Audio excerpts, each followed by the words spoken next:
Hey everybody, Sue's here from Revelation Quilts. I realized that it is time to make something scrappy again because my scrap pile is building up and building up. For each block, I used one 5-inch square, two 3-inch squares, and two 2.5-inch squares.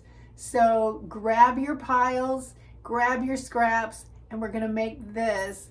And the nice thing about this is I already had those scraps cut in the right sizes because of the way that I organize my scraps. So all I had to do was take out the drawer of 5-inch squares, the drawer of 3-inch squares, and the drawer of 2.5-inch squares, and I had my whole quilt right in front of me. I just had to put it together. So if you organize your scraps like that, that is really helpful, and I have a video that I will put up here on how I organize my scraps. But let's get started. Let's make this. It's super fun and super fast.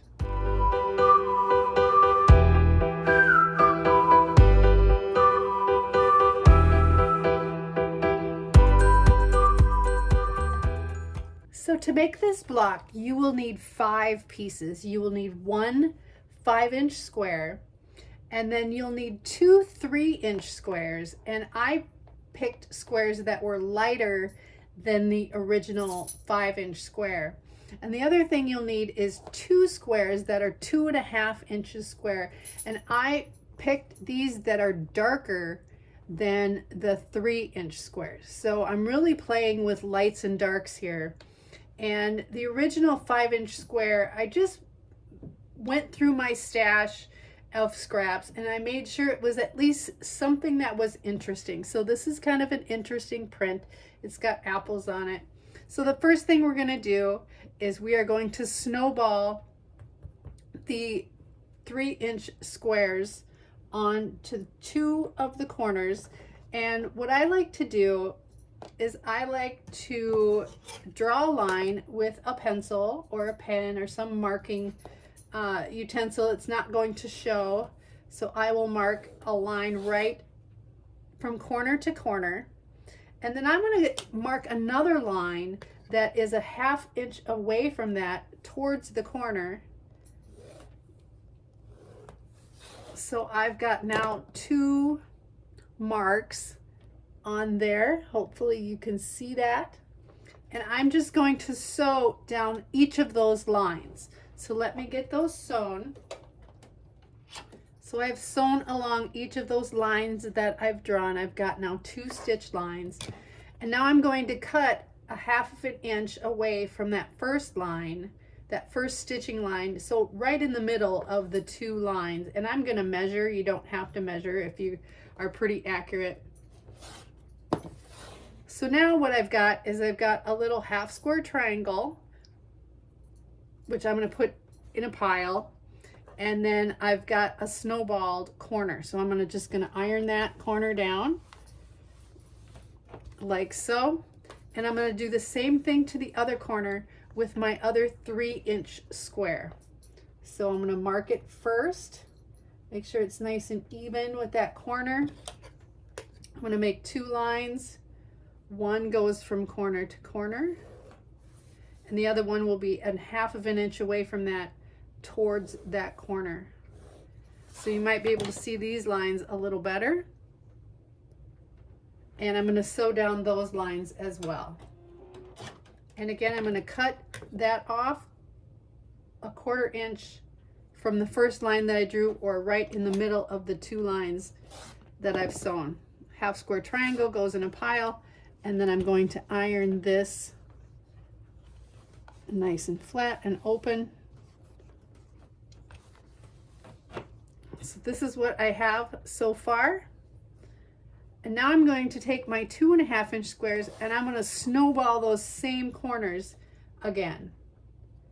And you can draw a line if you want. I usually don't have to because I have diagonal seam tape on my sewing machine. But if it helps you, you can certainly draw a line. And I'm going to sew down that line as well.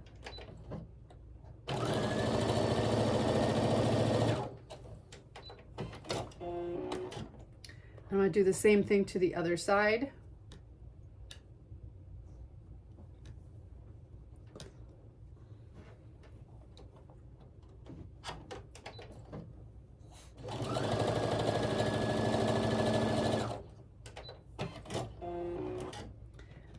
And now I'm going to cut off that corner at a quarter inch from where I've sewn. And these are too small for me to keep, so I'm going to toss those. And just trimming that corner away. And so it looks like that. Now when I iron these up and iron these corners back, I end up with a block that has been snowballed, but it has a light lines here where I've sewn that. And basically that is the entire block. Super easy. Just requires that 1 5-inch square, 2 3-inch squares, and 2 2.5-inch squares. So I'm going to add this to the ones I've already made up on the board, and let's see what that looks like. So here, as you can see, I've put them all together, and I'm probably going to rearrange the colors around a little bit so there's not too many blues or browns or whatever color in one spot. So I'm going to rearrange it a little bit, but as you can see, having that light 3-inch square in the middle makes these little strips in the middle, and I just love the effect that it gives. It's just so, I don't know how to describe it, but I really like it. And so I've got 12 blocks going up and down, and I've got 10 blocks going across. So right now they're just sitting up on my design board. So I'm going to rearrange the colors so they're a little more spread out. I see that I've got some bright colors up in here, and these are kind of dark down in here. So I'm just going to spread the love a little more. And then I'm going to sew all of these blocks together, and then I'm going to figure out what I want to do with all these little extra half square triangles that I made. So let me figure that out, and let me get these all sewn together, and then we'll see what it looks like. So here is the final. I just used a very small 2.5-inch border just to frame it in.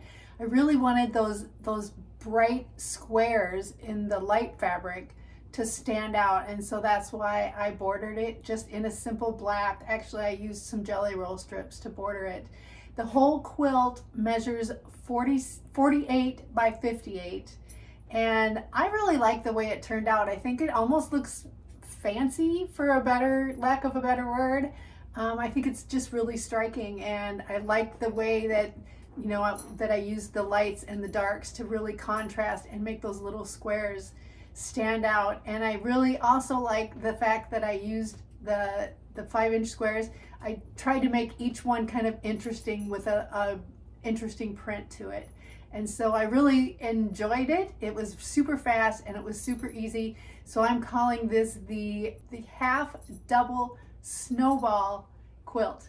And so I hope that you make it. It's a great way to use up scraps. I used up a lot of my scraps, but I still have plenty to go. So enjoy, have fun. If you like this video, please feel free to subscribe and to share it and give it a thumbs up. That really helps me out, and I appreciate it, and I'm very thankful for all your support. So this is Suze from Revelation Quilts, signing off.